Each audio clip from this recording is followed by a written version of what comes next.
வணக்கம் அன்பார்ந்த மாணவர்களே. வணிகமும் கணக்கீட்டு கல்வியும் என்ற பாடத்தில் இணைந்திருக்கிறோம்.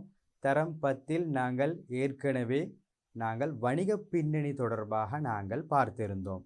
அதில் வணிகம் என்றால் என்ன, வணிகத்தின் வளர்ச்சி போக்கு எவ்வாறு அமைந்தது, வணிகத்தின் நோக்கங்கள் என்ன, தேவை என்றால் என்ன, விருப்பம் என்றால் என்ன, உற்பத்திகள் என்றால் என்ன, இறுதியாக உற்பத்தி காரணிகள் என்றால் என்ன என்பதை பார்த்திருந்தோம்.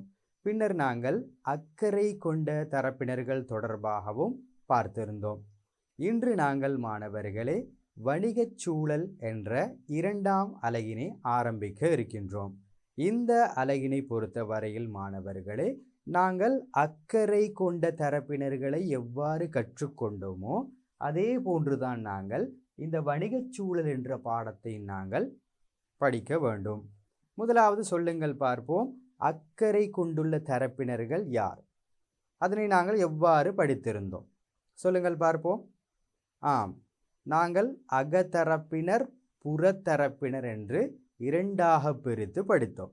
அகத்தரப்பினர்கள் யார் யார் சொல்லுங்கள் பார்ப்போம். உரிமையாளர் இருந்தார், முகாமையாளர் இருந்தார், ஊழியர் இருந்தார்.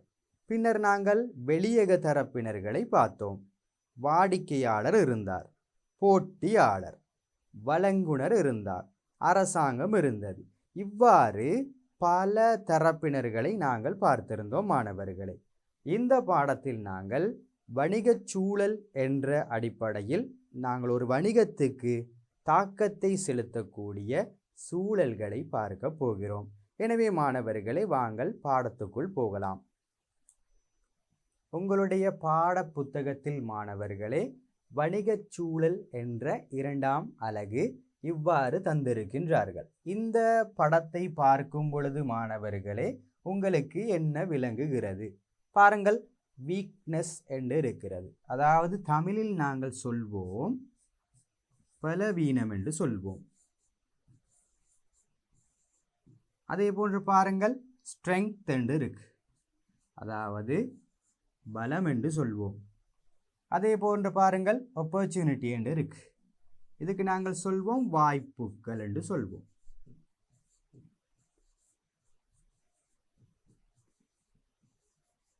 அதே போன்று பாருங்கள் த்ரெட்ஸ் என்று இருக்கு, அச்சுறுத்தல் என்று சொல்வோம்.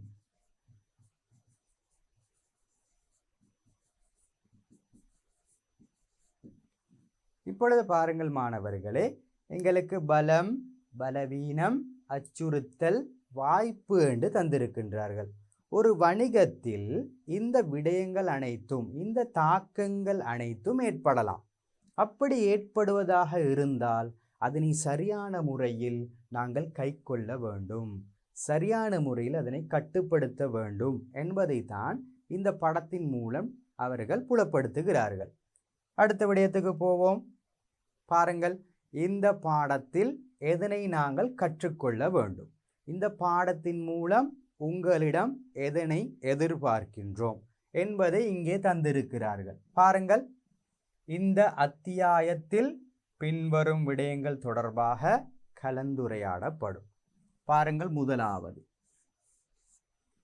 வணிகச் சூழலும் வணிகச் செயற்பாடுகளும். வணிகத்தில் என்னென்ன சூழல் இருக்கிறது, அதனை நாங்கள் எவ்வாறு கற்றுக்கொள்ள வேண்டும், எவ்வாறு அதனை புரிந்து கொள்வது என்பது பற்றி நாங்கள் இதில் பார்ப்போம். அடுத்த விடயம் பாருங்கள், தொழில்நுட்ப மற்றும் பொருளாதார சூழலை பற்றி நாங்கள் பார்க்க வேண்டும். அடுத்த விடயம், அதற்குள் தொழில்நுட்ப சூழல் என்றால் என்ன என்பதை பார்ப்போம். தொழில்நுட்ப சூழல் என்பது நீங்கள் கையடக்க தொலைபேசியை பயன்படுத்துகிறீர்கள், புதிய புதிய தொழில்நுட்பங்களை நீங்கள் பயன்படுத்துகிறீர்கள். இதனால் ஒரு வணிகத்துக்கு தாக்கம் ஏற்படுமா இல்லையா என்பதை நாங்கள் இங்கே பார்ப்போம். அடுத்ததாக பாருங்கள், பொருளாதார சூழல். பொருளாதார சூழல் எனப்படும்போது மாணவர்களே பொருளாதார காரணிகள் பல இருக்கின்றன. நாங்கள் வணிகம் என்றால் என்ன என்று பார்க்கும் பொழுது கூட நாங்கள் பொருளாதாரம் என்பதை பார்த்தோம் அல்லவா? சொல்லுங்கள் பார்ப்போம், வணிகம் என்றால் என்ன, வணிகத்தின் அடிப்படைகள் என்ன என்பதை நாங்கள் பார்த்திருந்தோம். வணிகம் என்றால் என்ன என்று சொல்லுங்கள் பார்ப்போம். மனிதன் தேவை விருப்பங்களை பூர்த்தி செய்வதற்காக பொருட்களை அல்லது சேவைகளை உற்பத்தி செய்தல் அல்லது விநியோகம் செய்தல் தொடர்பான ஒட்டுமொத்த பொருளாதார நடவடிக்கைக்கும் நாங்கள் வணிகம் என்று சொன்னோம். அதிலும் நாங்கள் பொருளாதாரம் என்று பார்த்திருந்தோம் அல்லவா? பணத்தினால் அளவிடக்கூடிய விடயங்கள் பொருளாதாரம் என்று நான் சொல்லியிருந்தேன். இங்கு பொருளாதாரம் பற்றி நாங்கள் விரிவாக பார்க்க வேண்டும். அடுத்த விடயம் பாருங்கள், பூகோளச் சூழல். பூகோளச் சூழல் என்றால் என்ன, அதனால் வணிகத்துக்கு என்னென்ன தாக்கங்கள் ஏற்படுகின்றது என்பதை நாங்கள் பார்க்க வேண்டும். அடுத்த விடயம் பாருங்கள், வணிகம் ஒன்றின் சூழலை கற்பதனால் எங்களுக்கு என்ன பயன், அதாவது வணிகத்துக்கு என்ன பயன் என்பதை நாங்கள் பார்த்து முடிக்க வேண்டும். எனவே மாணவர்களே, இந்த காணொளியில் நாங்கள் முடியுமானவரை சூழல்களை பார்க்க வேண்டும். எனவே போவோம் பாடத்திற்கு. வணிகச் சூழல். வணிகச் சூழல் என்றால் என்ன? உங்களுடைய கருத்துக்கள் என்ன? சாதாரணமாக மாணவர்களே, நீங்கள் வீட்டில் இருக்கிறீர்கள். வீட்டுக்கு வெளியில் ஒரு சூழல் இருக்கிறது. அதுக்கு நீங்கள் சொல்லுவீர்கள் இயற்கை சூழல். அதே போன்று நீங்கள் சொல்லுவீர்கள் மக்கள் தொகை இருக்கின்றார்கள், அவர்களுக்கு நாங்கள் மக்கள் சூழல் என்று சொல்லலாம். அதே போன்று நீங்கள் சமுதாயம் ஒரு சூழல் என்று சொல்வீர்கள். அதே போன்று ஒரு வீட்டுக்கு உள்ளேயும் சில சூழல் இருக்கிறது. வீட்டில் பல பொருட்கள் இருக்கின்றன. தளபாடம், உபகரணம், கதிரை போன்ற விடயங்களும் இருக்கின்றன. அதற்கு நாங்கள் சொல்லுவோம் ஒரு நிறுவனத்தில் உள்ள அல்லது ஒரு வீட்டில் உள்ள வளங்கள். அதுவும் ஒரு வளம். அது வளம் என்று சொல்லும் பொழுது பிள்ளைகளா, நாங்கள் அதனையும் ஒரு சூழல் என்று தான் கருதுவோம் அல்லவா? அதே போன்று உங்களுடைய தாய் இருக்கின்றார்கள், அவர்களும் ஒரு சூழல். தந்தை இருக்கின்றார்கள். தந்தை எனப்படும் பொழுது தந்தையினால் பல நன்மைகளை நாங்கள் பெற்றிருக்கிறோம். சில வேளை அடியும் வாங்கியிருப்போம். எனவே அது எங்களுக்கு பாதகமாகவும் அமைந்து விடும். இதே போன்று மாணவர்களே, ஒரு வணிகத்துக்கும் தாக்கத்தினை செலுத்தக்கூடிய பல சூழல் இருக்கின்றது. இந்த சூழலை நாங்கள் கற்பதனால் என்ன பயன் என்று கேட்டீர்களாக இருந்தால், நாங்கள் நல்லவற்றை, சாதகமானவற்றை எங்களுக்கு உபயோகமாக பயன்படுத்தி கொள்ள வேண்டும். பாதகமாக தெரிந்தால் நாங்கள் அதிலிருந்து எவ்வாறு எங்களை பாதுகாத்து கொள்வது, அதனை எவ்வாறு தவிர்ப்பது என்பதை பற்றி நாங்கள் கற்று அதிலிருந்து நாங்கள் பாதுகாப்பு பெற வேண்டும். எனவே அதே போன்று நீங்கள் எவ்வாறு வீட்டில் அதனை சிந்தித்தீர்களோ அதே போன்று நாங்கள் வணிகத்துக்கு சிந்திக்க வேண்டும். ஒரு வணிகத்துக்கு பல சூழல் இருக்கிறது. அந்த சூழலினால் நல்ல ஒரு தாக்கம் அல்லது ஒரு கெட்ட ஒரு தாக்கம் ஏற்படும். நல்ல தாக்கத்துக்கு சொல்லுவோம் பிள்ளைகளா சாதகமான தாக்கம். அதே போன்று எங்களுக்கு விரும்பத்தகாத ஒரு தாக்கம் ஏற்பட்டால் அதுக்கு நாங்கள் சொல்லுவோம் பாதகமான தாக்கம். எனவே ஒரு வணிகத்துக்கு சாதக தாக்கமும் ஏற்படலாம், பாதக தாக்கமும் ஏற்படலாம். இதனால் ஒரு வணிகத்தை முறையாக கொண்டு போக முடியுமா முடியாதா என்ற தீர்மானத்துக்கு நாங்கள் வர வேண்டும். எனவே இவ்வாறு தாக்கத்தினை ஏற்படுத்தக்கூடிய காரணிகளுக்குத்தான் நாங்கள் சொல்லுவோம் வணிகச் சூழல். என்ன சொல்லுவோம் மாணவர்களே? வணிகச் சூழல் என்று சொல்லுவோம். எனவே ஒரு வணிகத்துக்கு சாதகமாகவோ பாதகமாகவோ தாக்கங்களை ஏற்படுத்தக்கூடிய காரணிகளுக்கு நாங்கள் சொல்லுவோம் வணிகச் சூழல். நாங்கள் உள்ளடக்கத்தை பார்க்கும் பொழுது இந்த பாடத்தில் தொழில்நுட்ப சூழலை பார்த்தோம், பொருளாதார சூழலை பார்த்தோம், பூகோள சூழலை பார்த்தோம். அந்த சூழல்கள் அனைத்தும் இந்த வணிகத்தின் மீது தாக்கத்தை செலுத்தும் என்பதனால்தான் அதனை ஒவ்வொன்றாக நாங்கள் பின்னால் பார்க்க இருக்கின்றோம். எனவே தொடர்ந்தும் போவோம் மாணவர்களே. பாருங்கள், வணிகச் சூழல். வணிகச் சூழல் என்றால் என்ன என்று பார்க்க போகிறோம். பாருங்கள், வணிகத்தை நடாத்தி செல்லும் போது ஒரு வணிகத்தை நாங்கள் என்ன செய்வோம்? தொடர்ந்து நடாத்தி கொண்டு செல்வோம். அதில் தாக்கத்தை ஏற்படுத்தக்கூடிய முக்கியமான ஒரு விடயம் தாக்கம். தாக்கம் என்பது எவ்வாறு அமையும்?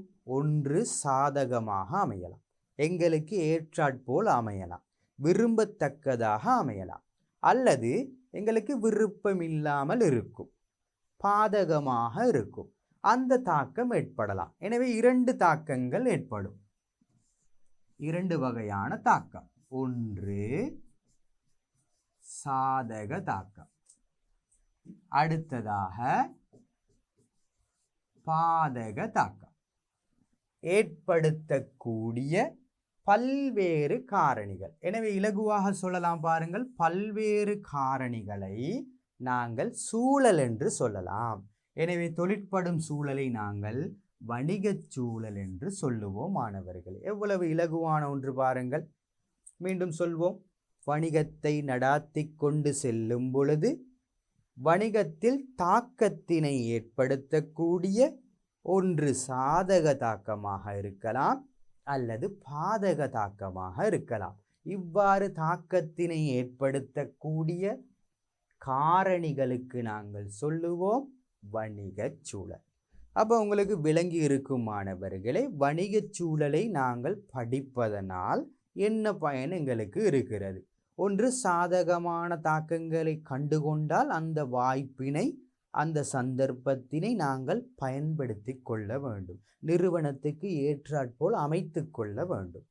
பாதகமான ஒரு தாக்கம் ஏற்படுகின்றது என்று வைப்போம், அதனை நாங்கள் தவிர்த்து கொள்ள வேண்டும் அல்லது அதிலிருந்து பாதுகாத்து கொள்ள வேண்டும். எம்மை நாம் என்று சொல்லும் பொழுது மாணவர்களை நாங்கள் ஒரு வணிகம் என்று கருதி கொள்ள வேண்டும். எனவே மீண்டும் ஒரு முறை சொல்லுங்கள். வணிகத்தை நடாத்தி செல்லும் போது அதில் தாக்கத்தை ஏற்படுத்தக்கூடிய பல்வேறு காரணிகளினால் தொழிற்படும் சூழல், அதுக்குத்தான் நாங்கள் சொல்லுவோம் வணிகச் சூழல். எனவே இலகுவாக விளங்கியிருக்கும். பாருங்கள், வணிகச் சூழல் காரணிகளின் மாற்றம் வணிகத்திற்கு சாதகமாகவும். பாருங்கள், சொன்னேன் சாதகம் என்றால் என்ன?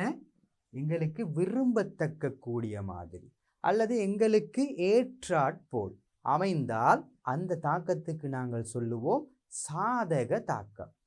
அதே போன்று பாருங்கள், பாதகமாகவோ அமையலாம். பாதகம் என்றால் என்ன?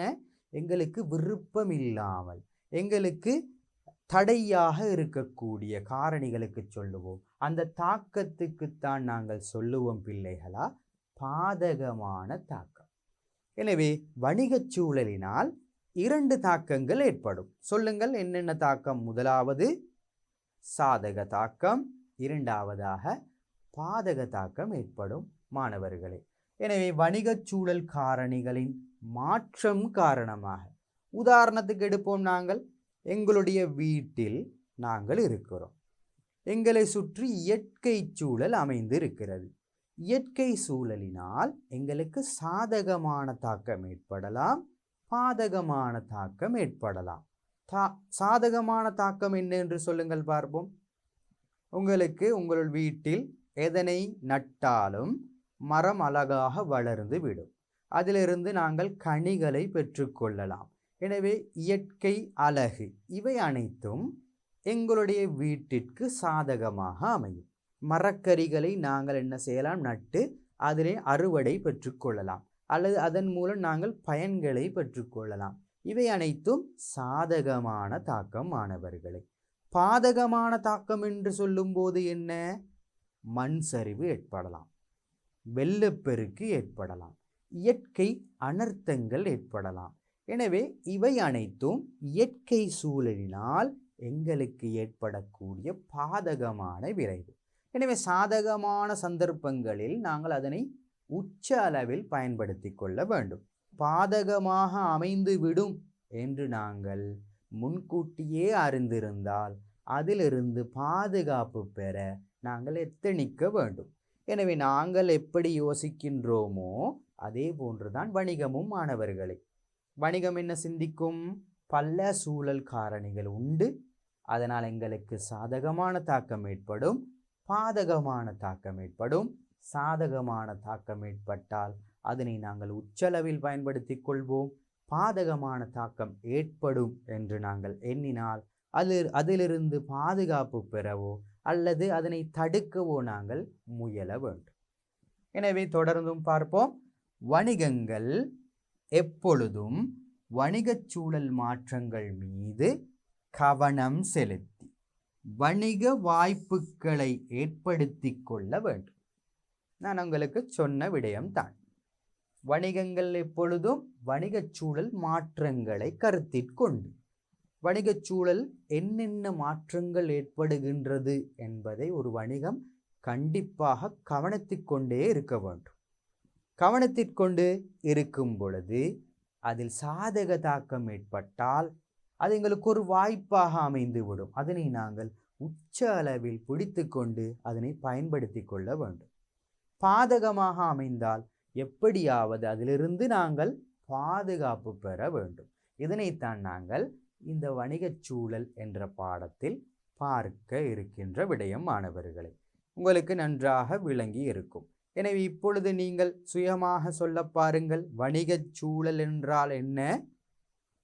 வணிகத்தை நடாத்தி கொண்டு செல்லும் போது தாக்கத்தினை ஏற்படுத்தக்கூடிய அந்த தாக்கம் இரண்டு வகையான தாக்கம்.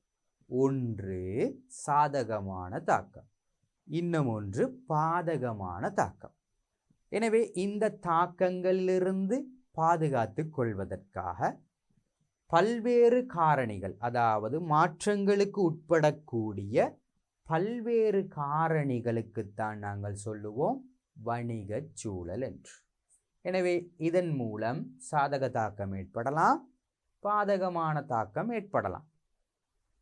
நாங்கள் சாதகமான தாக்கங்களை பயன்படுத்தி உச்ச அளவில் அதனை வினைதிறனாக பயன்படுத்தி கொள்ள வேண்டும்.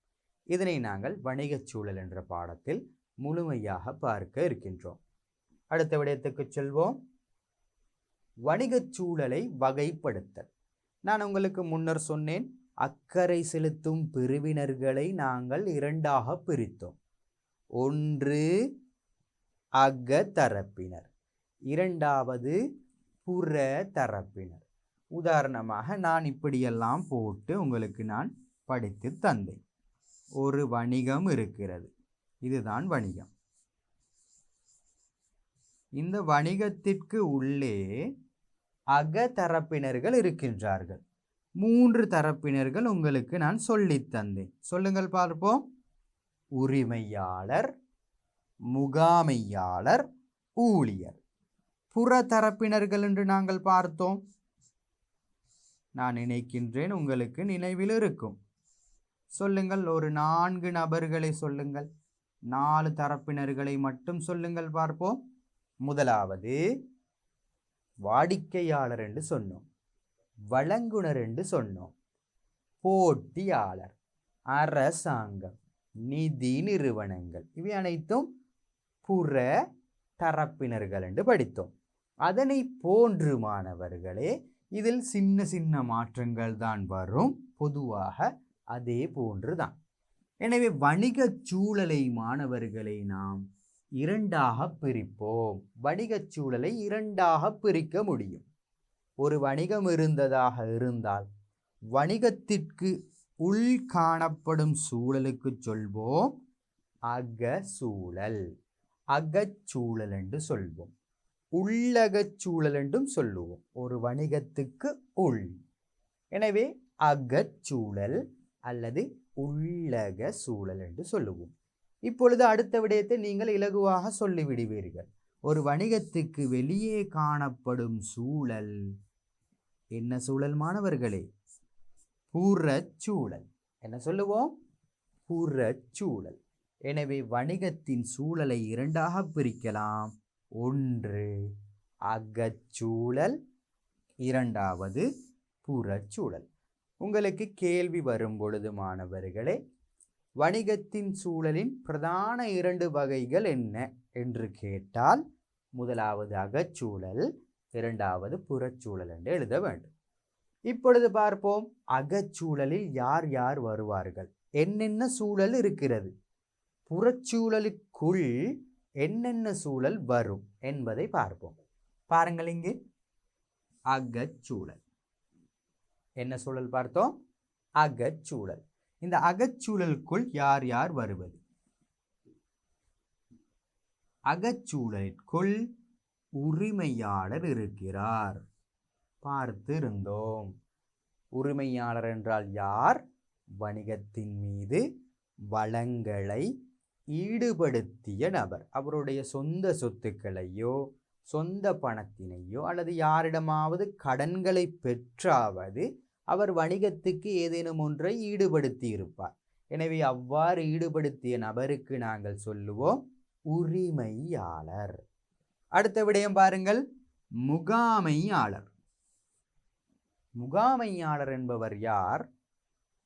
உரிமையாளரின் தீர்மானங்களை நடைமுறைப்படுத்த கூடியவர்.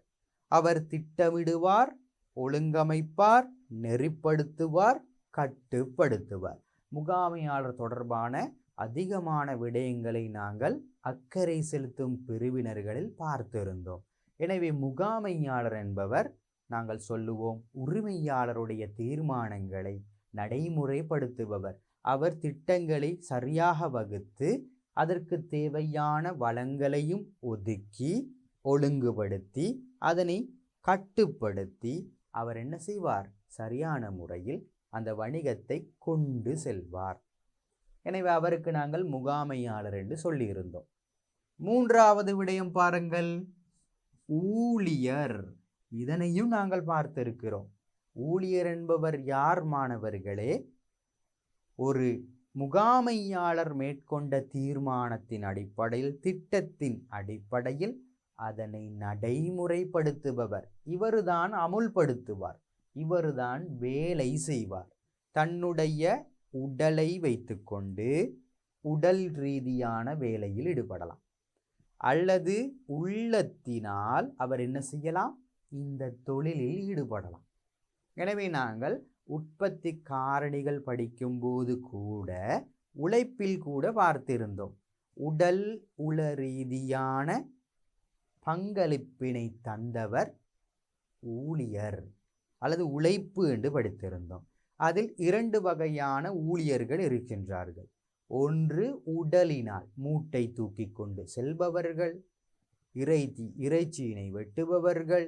இவர்கள் அனைவரும் உடலினால் வேலை செய்யக்கூடியவர்கள்.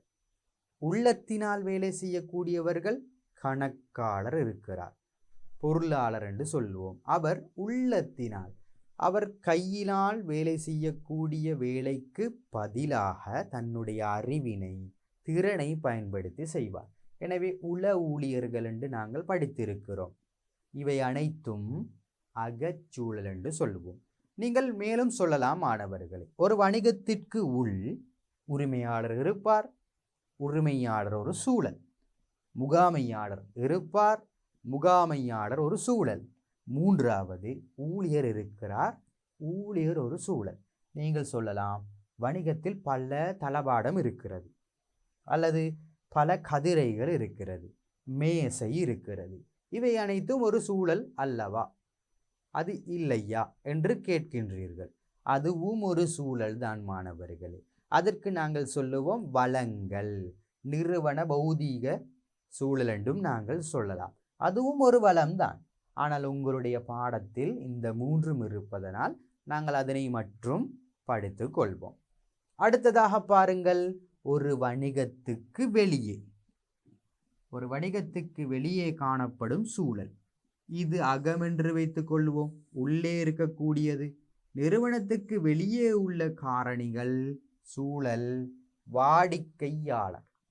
வாடிக்கையாளர் என்பவர் யார் மாணவர்களே? வணிகத்திலிருந்து பொருட்களையும் அல்லது சேவைகளையும் பெற்றுக்கொள்ளக்கூடிய நபர் வாடிக்கையாளர் என்று சொன்னோம். கொள்வனவாளர் என்று சொல்லுவோம், நுகர்வோர் என்று சொல்லுவோம். இவர்கள் வாடிக்கையாளர் என்று சொல்லுவோம். எனவே வாடிக்கையாளரும் ஒரு சூழல், வெளியிலிருந்து வரக்கூடிய வாடிக்கையாளர் எனும் சூழல். அடுத்ததாக பாருங்கள், வழங்குனர். வழங்குனர் என்பவர் யார் மாணவர்களே? நிறுவனத்துக்கு மூலப்பொருட்களையோ அல்லது போக்குவரத்து சேவைகளையோ அல்லது துணை சேவைகளையோ வழங்கிய நபருக்கு நாங்கள் சொல்லுவோம் வழங்குனர் என்று. இவர் கடனுக்கு வழங்கலாம் அல்லது காசுக்கு வழங்கலாம். நாங்கள் இவரிடமிருந்து பொருட்களை கொள்வனவு செய்கிறோம். எனவே நாங்கள் இவரிடம் கடனுக்கு வாங்கலாம் அல்லது காசுக்கு வாங்கலாம். எனவே அவருக்கு நாங்கள் சொல்லுவோம் மாணவர்களே வழங்குனர் என்று அல்லவா. இவை அனைத்தும் உங்களுக்கு நன்றாக நினைவில் இருக்கும். நாங்கள் ஏற்கனவே இதனை பார்த்து விட்டோம். அடுத்த விடயம் பாருங்கள், அரசு. அரசாங்கம் என்று நாங்கள் பார்த்திருந்தோம். அரசு, அரசியல் சூழல் என்று சொல்லுவோம். அரசியல் சூழல் என்பது நாங்கள் அரசாங்கம் என்று பார்த்திருந்தோம்.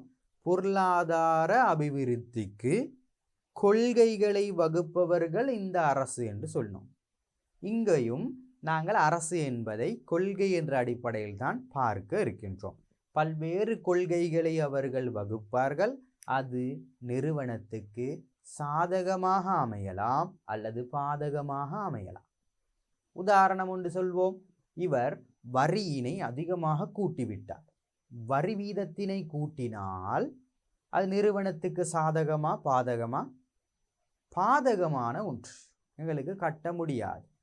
வரி சதவீதத்தினை குறைத்திருந்தால் நிறுவனத்துக்கு சாதகமாக அமையும். எனவே இவ்வாறு தான் நாங்கள் ஒவ்வொரு சூழலையும் பார்க்க இருக்கிறோம். அடுத்த விடயம் பார்ப்போம், பொருளாதார சூழல். இதில் பொருளாதார காரணிகள் பல இருக்கும் மாணவர்களே. பொருளாதார காரணிகள் என்று சொல்லும் பொழுது நாங்கள் பணவீக்கத்தை எடுக்கலாம். பணவீக்கம் என்றால் என்ன? எங்களுடைய பொருளின் விலை மட்டம் ஒவ்வொரு நாளும் கூடிக்கொண்டு இருக்கிறது, தொடர்ச்சியாக கூடுகிறது. ஒவ்வொரு நாள் என்று சொல்வதை விட தொடர்ச்சியாக கூடுகிறது. இன்றை நாங்கள் 100 ரூபாய் என்று பார்த்தால் ஒரு கிழமைக்கு பின்னர் அதன் விலை 150 ரூபாய். அடுத்த நாள் பார்க்கும் பொழுது 200 ரூபாய். இவ்வாறு தொடர்ச்சியாக விலை என்ன செய்கிறது? கூடுகிறது. இவ்வாறு கூடுவதற்கு நாங்கள் சொல்லுவோம் பணவீக்கம் என்று. எனவே பணவீக்கம் ஏற்படுவது நிறுவனத்துக்கு பாதகமாக அமையலாம். ஏன்? மூலப்பொருளின் விலை மட்டம் கூடும். எனவே கூடும் பொழுது அதிகமான லாபத்தினை வைக்க முடியாது. எனவே பாதகமாக அமையலாம். இதே மாணவர்களே, பணவீக்கத்தை போன்று பணச்சுருக்கமும் ஏற்படலாம். அதாவது விலை மட்டம் தொடர்ச்சியாக குறைவடைதல். எனவே இதே சாத்தியம் குறைவாக இருந்தாலும் பணத்தின் விலை மட்டம் 200 ரூபாவாக இருந்தது 150 ரூபாவாக குறைந்து விட்டது. 150 ரூபாவாக இருந்தது 90 ரூபாவாக குறைந்து விட்டது. இவ்வாறு குறைந்து கொண்டு சென்றால் பணச்சுருக்கம் என்று சொல்லுவோம். எனவே அது நிறுவனத்துக்கு சாதகமாக அமையும். ஒரு நல்ல ஒரு சந்தர்ப்பம். மூலப்பொருட்களை அதிகமாக வாங்கி நாங்கள் முடிவு பொருட்களாக மாற்றி அதனை வெளியிடலாம். எனவே இந்த பொருளாதார காரணிகள் பல இருக்கின்றன மாணவர்கள். அதனை நாங்கள் தொடர்ந்தும் பார்க்க இருக்கிறோம். அடுத்த விடயம் போட்டியாளர். போட்டியாளர் என்பவர் யார்? ஒரு வணிகத்திற்கு அல்லது ஒரு வணிகத்தில் உற்பத்தி செய்யப்படும் பொருளுக்கு அல்லது சேவைக்கு. எனவே ஒரு நிறுவனத்தின் பொருளுக்கோ அல்லது ஒரு சேவைக்கோ சமமான ஒரு உற்பத்தியினை செய்யக்கூடியவர் தான் இந்த போட்டியாளர். எனவே இவர் போட்டி போட்டுக்கொண்டே இருப்பார். அவர் போட்டிச்சூழல் என்று சொல்லுவோம். இவரின் சில விடயங்களை நாங்கள் கற்றுக்கொள்வோம். எனவே அது சாதகமாக அமையலாம் அல்லது பாதகமாக அமைந்து விடலாம். அடுத்த விடயம் தொழில்நுட்ப சூழல். உங்களுக்கு நன்றாக தெரிந்த ஒரு சூழல். நீங்கள் தொலைபேசி, கையடக்க தொலைபேசி, கணனி, இணையம், வலையமைப்பு போன்ற பல விடயங்களை நீங்கள் பயன்படுத்தி கொண்டு இருக்கின்றீர்கள். எனவே இவை அனைத்தும் தொழில்நுட்ப சூழலுக்குள் அடங்கும். இந்த தொழில்நுட்ப சூழலின் மாற்றங்கள் காரணமாக நிறுவனத்துக்கு சாதகமான பல விடயங்கள் ஏற்பட்டிருக்கிறது. அதே போன்று பாதகமான விளைவுகளும் ஏற்பட்டிருக்கின்றது. பாதகமான விளைவுகள் இருக்கின்றதா என்று நீங்கள் கேட்பீர்கள். ஆம் மாணவர்களே, உதாரணமாக நீங்கள் கணனியினை கொண்டு வந்து விட்டீர்கள். எனவே முன்னைய காலத்தில் கைகளினால் எழுதக்கூடிய அல்லது பல புத்தகங்களை வைத்து எழுதக்கூடிய அந்த நபர்களுக்கான வேலை வாய்ப்பு இல்லாமல் சென்று விட்டது. எனவே இவ்வாறு வேலை வாய்ப்பு இல்லாமல் போனது ஒரு பாதகமான விளைவு. அதே போன்று நாங்கள் வெளிநாட்டிலிருந்து புதிய தொழில்நுட்பத்தை இலங்கைக்கு கொண்டு வருகிறோம். அந்த புதிய தொழில்நுட்பத்தை பயன்படுத்தி ஒரு நிறுவனம் முன்னேறி கொண்டு செல்லும் பொழுது இன்னொரு நிறுவனம் வீழ்ச்சி அடைந்து கொண்டு செல்லும். உள்நாட்டு உற்பத்திகளை செய்யக்கூடிய வணிகங்கள் வீழ்ச்சி அடைந்து கொண்டு செல்லும். நீங்கள் சீனாவிலிருந்து பல பொருட்களை இலங்கைக்கு கொண்டு வந்தால் அதனை உற்பத்தி செய்யக்கூடிய இலங்கை உற்பத்தியாளர்களின் அந்த உற்பத்தி அல்லது அந்த வணிகம் தோல்வி அடையும், வீழ்ச்சி அடையும். காரணம் என்ன? இவர்கள் உற்பத்தி செய்து தரமான பொருட்களை நியாயமான விலையில் வழங்க எத்தனிக்கின்ற பொழுது அவர்கள் தரமற்ற பொருட்களை குறைந்த விலையில் தந்து என்ன செய்வார்கள்? தன்னுடைய சந்தை பங்கை விரிவாக்கி கொண்டு செல்வார்கள். எனவே உள்நாட்டு உற்பத்தியாளர்களுக்கு அது பாதகமாக அமைந்துவிடும். எனவே இவ்வாறு பாதகமான விளைவுகள் இருக்கின்றன மாணவர்களே. நாங்கள் அந்த சூழலை பார்க்கும் பொழுது நாங்கள் விரிவாக பார்ப்போம். சட்டச்சூழல் இருக்கிறது. சட்டம் என்பது மாணவர்களை வணிகம் மட்டுமல்ல, ஒவ்வொரு தனிநபரும் கட்டாயமாக பின்பற்ற வேண்டிய ஒழுக்க விதிகள். இந்த ஒழுக்க விதிகள் படிதான் நாங்கள் என்ன செய்ய வேண்டும்? எங்களுடைய நடவடிக்கைகளை மேற்கொள்ள வேண்டும். உதாரணமாக நாங்கள் ஒருவரை கொலை செய்ய முடியுமா? முடியாது. சட்டப்படி அது குற்றம். சட்டப்படி மட்டுமல்ல, மனிதாபிமான அடிப்படையிலும் அது கூடாத ஒரு விடயம். எந்த ஒரு மிருகத்துக்கும் கூட நாங்கள் என்ன செய்யக்கூடாது? நாங்கள் குற்றச்செயல்களை அல்லது அதற்கு நாங்கள் இடைஞ்சலாக இருக்கக்கூடாது. எந்த ஒரு மிருகங்களுக்கும் நாங்கள் இடைஞ்சலாக கூட இருக்கக்கூடாது. எனவே மாணவர்களே, அதற்காகத்தான் ஒரு நாட்டில் சட்டம் என்று ஒரு சூழல் இருக்கிறது. எனவே அந்த சட்டத்தின் பிரகாரம் நாங்கள் ஒவ்வொரு நடவடிக்கைகளையும் சரியாக செய்ய வேண்டும். எனவே இவ்வாறு பல சூழல் காரணிகள் இருக்கிறது. இவை அனைத்தும் புற சூழல், வெளியகச் சூழல் என்றும் சொல்லுவோம் மாணவர்கள். எனவே உள்ளகச் சூழல், வெளியகச் சூழல் என்றும் சொல்லலாம், அகச்சூழல், புறச்சூழல் என்றும் சொல்லலாம். இரண்டுமே சரியானது. தொடர்ந்தும் போவோம். பாருங்கள், வணிகச் சூழலை இரண்டாக பிரித்திருக்கிறோம். உங்களுடைய பாட புத்தகத்தில் இது இருக்கிறது மாணவர்கள். எனவே பாருங்கள், அகச்சூழல். அகமென்றால் ஒரு நிறுவனத்திற்கு உள். வணிகத்தை தானே நாங்கள் பார்க்கிறோம். எனவே ஒரு வணிகத்திற்கு உள். அதே போன்று மாணவர்களே, ஒரு வணிகத்திற்கு வெளிச்சூழல். எனவே நான் இங்கே எழுதுகிறேன் பாருங்கள். ஒரு வணிகத்திற்கு உள்ளே, ஒரு வணிகத்திற்கு வெளியே.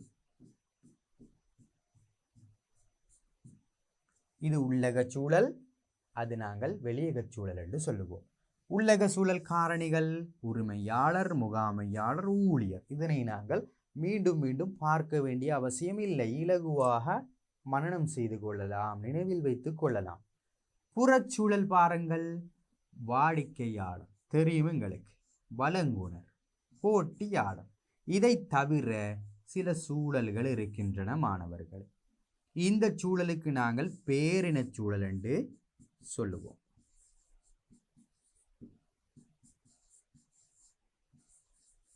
பேரினச் சூழல் என்று சொல்லுவோம்.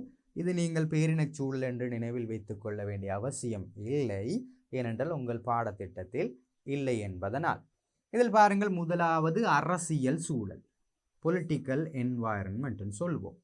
அதுக்கு நான் முதல் எழுத்தை பயன்படுத்துகிறேன். சட்டச்சூழல், லீகல் என்று சொல்லுவோம்.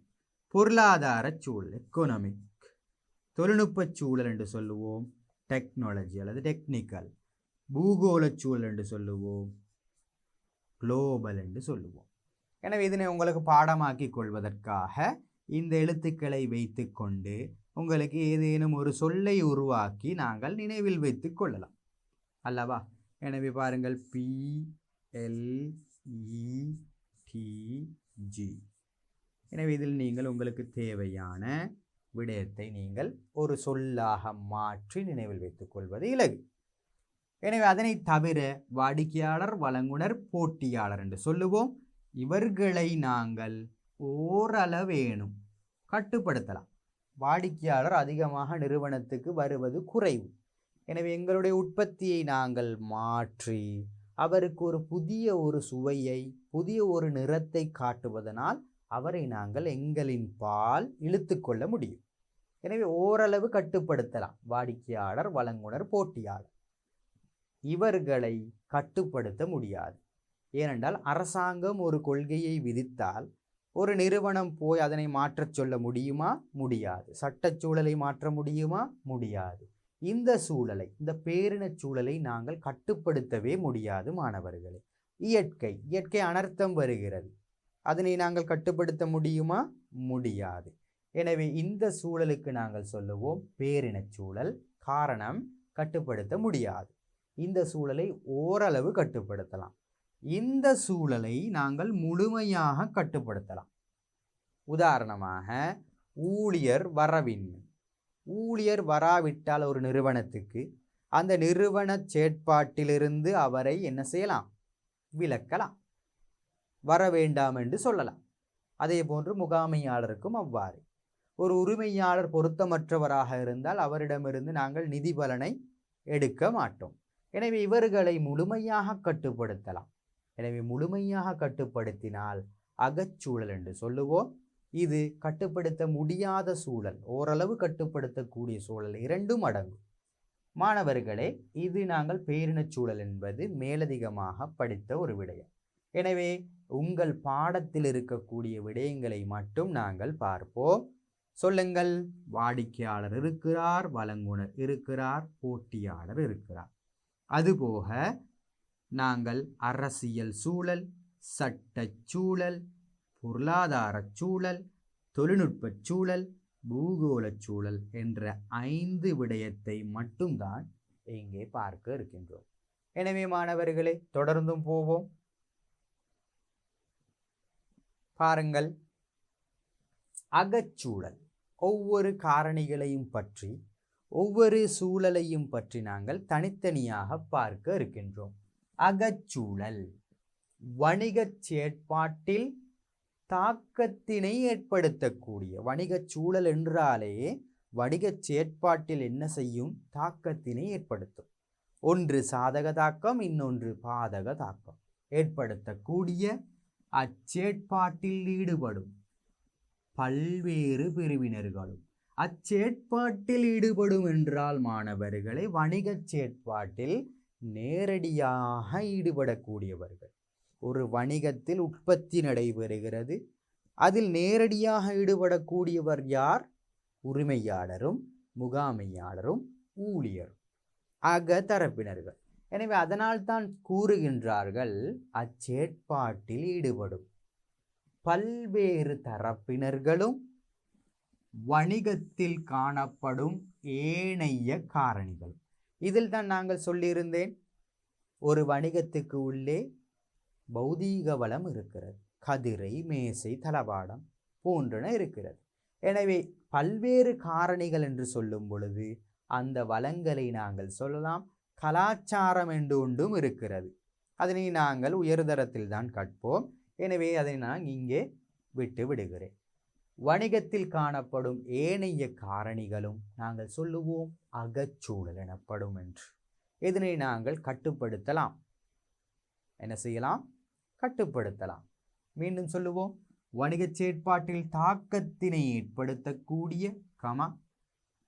அச்செயற்பாட்டில் ஈடுபடும், அந்த தொழிலில் ஈடுபடும், அச்செயற்பாட்டில் ஈடுபடும் பல்வேறு பிரிவினர்கள். 3 பிரிவினர் பார்த்தோம். வணிகத்தில் காணப்படும் ஏனைய காரணிகளும் அகச்சூழல் எனப்படும். நாங்கள் அகச்சூழலில் பல விடயங்களை கற்காவிட்டாலும் அகச்சூழல் என்பது அனைத்தையும் உள்ளடக்கியதாக இருக்க வேண்டும் என்பதனால் வணிகத்தில் காணப்படும் ஏனைய காரணிகளும் என்பதை இணைத்து இருக்கிறார்கள். எனவே மாணவர்களை, யார் அந்த மூவரும்? உரிமையாளர், முகாமையாளர், ஊழியர். எனவே முதலாவது உரிமையாளர். உரிமையாளர் என்பவர் உங்களுக்கு நன்றாக தெரியும். நான் வணிகச் சூழலோடு இதனை ஒப்பிட்டு தான் இங்கே உங்களுக்கு சொல்லித்தரப் போகிறேன். இவர் வணிகத்தில் மூலதனத்தை ஈடுபடுத்திய நபர், வணிகத்தின் மீது வளங்களை ஈடுபடுத்திய நபர் உரிமையாளர். எனவே அதை நினைவு வைத்திருந்தால் போதும், உங்களுக்கு தெரிந்த விடயம். எனவே வளங்களை ஈடுபடுத்தியிருப்பார். உரிமையாளரின் நிதி பலம். ஒரு உரிமையாளரிடம் அதிகளவான சொத்துக்கள் இருக்கிறது, அதிகளவான வாகனங்கள் இருக்கிறது, அவர் செல்வந்தர். அவ்வாறு ஒருவர் இருந்தால் வணிகத்துக்கு சாதகமாக அமையுமா பாதகமாக அமையுமா? நிச்சயமாக சாதகமாக அமையும். அவர் எங்களுக்கு தருவார். நிறுவனத்தின் தொழிற்பாட்டை செய்வதற்காக அவர் உதவி செய்வார். எனவே போதிய அளவு நிதி பலம் இருந்தால் அது எங்களுக்கு சாதகமாக அமையும். வணிக அறிவு. அவருக்கு வணிகம் தொடர்பான ஒரு அறிவு ஒன்று இருக்கிறது, ஒரு திறன். இந்த வணிகத்தை இவ்வாறு கொண்டு சென்றால்தான் சந்தையில் பெரிய ஒரு இடத்தை பிடித்து கொள்ளலாம் என்ற அறிவு அவரிடம் இருந்தால் அது நிறுவனத்துக்கு சாதகமாக அமையும். வணிக அறிவு இல்லாவிட்டால் ஒரு உரிமையாளருக்கு நிறுவனத்துக்கு அது பாதகமாக அமைந்துவிடும். அனுபவம். அவருக்கு பல அனுபவங்கள் இருக்கு. அந்த தொழிலில் ஈடுபடுவதனால் அவருக்கு பல அனுபவங்கள் பெற்றிருக்கிறார். அவர் ஒரு 30 வருட அனுபவசாலி என்று வைத்துக்கொள்வோம். அவ்வாறு ஒரு உரிமையாளர் இருந்தால் நிறுவனத்துக்கு அது சாதகமா பாதகமா? நிச்சயமாக சாதகமாக இருக்கும். அதே போன்று அனுபவம் இல்லாத ஒரு புதிய நபர், ஒரு வணிக அறிவு அற்றவர், அவ்வாறு ஒருவர் இருந்தால் நிறுவனத்துக்கு பாதகமாக, நிறுவனத்துக்கு விரும்பத்தகாத ஒன்றாக மாறிவிடும் என்பன வணிகம் ஒன்றின் வெற்றிக்கு காரணமாக அமையும். பாருங்கள், ஒரு வணிகத்தின் வெற்றிக்கு நிதி பலம் இருக்கணும். உரிமையாளரிடம் நிதி பலம் இருக்க வேண்டும், வணிகம் தொடர்பான அறிவு இருக்க வேண்டும், நல்ல ஒரு அனுபவம் இருக்க வேண்டும். இந்த வகையில் இன்னும் பல சொல்லிக்கொண்டு போகலாம். திறமையை சொல்லலாம், தீர்மானம் எடுக்கும் திறமை சொல்லலாம், பல விடயங்களை சொல்லலாம். எனவே நிதி பலம், வணிக அறிவு, அனுபவம், தீர்மானம் எடுக்கும் ஆற்றல் போன்றன உரிமையாளரிடம் இருந்தால் அந்த வணிகத்தை வெற்றி பாதையில் கொண்டு செல்ல முடியும். நிறுவனத்துக்கு அது சாதகமாக அமைந்துவிடும். இவ்வாறு இல்லாவிட்டால், இதற்கு எதிராக இருந்தால் நிறுவனத்துக்கு அது பாதகமாக அமைந்துவிடும். நிறுவனம் என்பது வணிகம் என்று சொன்னோம். அடுத்ததாக பாருங்கள், முகாமையாளர், மேனேஜர். மேனேஜர் என்பவர் யார்? உரிமையாளருடைய தீர்மானங்களை இவர் நடைமுறைப்படுத்துவார். நிறுவனத்தின் நோக்கங்களை அடைவதற்கு அவர் என்ன செய்வார்? வினைத்திறனான சில முயற்சிகளில் ஈடுபடுவார், திட்டமிடுவார், ஒழுங்கமைப்பார், நெறிப்படுத்துவார், கட்டுப்படுத்துவார். இந்த 4 கருமங்களை செய்யக்கூடியவர் இந்த முகாமையாளர். எனவே பார்ப்போம், வணிகத்தின் நோக்கத்தினை, வணிகத்தின் நோக்கம் ஒன்று லாப நோக்கம் அல்லது வாடிக்கையாளரின் திருப்திக்கு வழி செய்தல். நிறைவேற்றுவதற்காக வணிகத்தின் வளங்களை செயற்படுத்துவதற்கு தேவையான தீர்மானம் மேற்கொள்ளும் நபர் முகாமையாளர் ஆவார். இவர் நிறுவனத்தில் காணப்படுகின்ற வளங்களை, மனித வளம் இருக்கிறது, பௌதீக வளம் இருக்கிறது, நிதி பலம் இருக்கிறது. இந்த வளங்களை, மனித, பௌதீக, நிதி மற்றும் தகவல், இந்த வளங்களை இவர் என்ன செய்வார்? சரியான முறையில் கையாண்டு நிறுவனத்தின் இலக்கினை அடைவதற்கு முயற்சி செய்ய வேண்டும். நாங்கள் வணிகத்தின் வளங்கள் மேலும் 4 படித்திருக்கிறோம். உற்பத்தி காரணிகள் என்று படித்தோம். நிலம், உழைப்பு, மூலதனம், முயற்சி. இந்த அடிப்படையில் நிலம், உழைப்பு, மூலதனம், இந்த 3ஐயும் இவர் என்ன செய்யலாம்? சரியான முறையில் பயன்படுத்துவார். இவர் சரியான முறையில் பயன்படுத்தி அந்த இலக்கினை அடைவதற்கு இவர் எத்தனிப்பார். வினைத்திறனான முறையில் அந்த இலக்கினை அடைய வேண்டும். எனவே அவ்வாறு மேற்கொள்ளும் நபர் முகாமையாளர் என்று சொல்லியிருந்தோம். இந்த முகாமையாளர் மாணவர்களே சிறந்த ஒரு முகாமையாளர், வணிக அறிவுள்ள ஒரு முகாமையாளராக அல்லது சிறந்த திட்டங்களை வகுக்கக்கூடிய ஒரு முகாமையாளராக, நல்ல ஒரு தீர்மானத்தை ஏற்கக்கூடிய அல்லது நாங்கள் சொல்லுவோம் நல்ல ஒரு தீர்மானத்தை வழங்கக்கூடிய ஒரு முகாமையாளர் இருந்தால் அது நிறுவனத்துக்கு சாதகமாக அமையும். இதற்கு எதிராக இருந்தால் பாதகமாக அமையும். தொடர்ந்து பார்ப்போம். வணிகம் ஒன்றின் வாடிக்கையாளர்களுக்கும் பணியாளர்களுக்கும் ஊழியர்கள் என்று சொல்லுவோம் இடையில் சிறந்த தொடர்பானது, அதாவது இவர்களுக்கு இடையில் பரஸ்பர ஒரு தொடர்பினை ஒரு முகாமையாளர் பெற்றிருந்தால் அது நிறுவனத்துக்கு சாதகமாக அமையும். அந்த நிறுவனத்தை கட்டி எழுப்பலாம். எனவே நாங்கள் மீண்டும் சொல்வோம், ஒரு முகாமையாளர் அவருக்கு கீழே இருக்கக்கூடிய ஊழியர்களுடனும் நிறுவனத்துக்கு வெளியிலிருந்து வரக்கூடிய மிக பிரதான தரப்பினர் வாடிக்கையாளருடனும் சிறந்த ஒரு நட்புறவை, சிறந்த ஒரு நல்லுறவை பேணினாராக இருந்தார் அவர் சிறந்த ஒரு முகாமையாளர் என்று கருதப்படுவார்.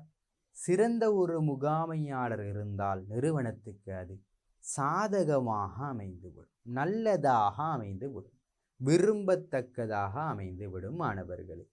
எனவே முகாமையாளர் என்பது நோக்கத்தினை நிறைவேற்றுவதற்காக வணிகத்தின் வளங்களை செயற்படுத்துவதற்கு தேவையான தீர்மானம் மேற்கொள்ளும் நபர் முகாமையாளர்.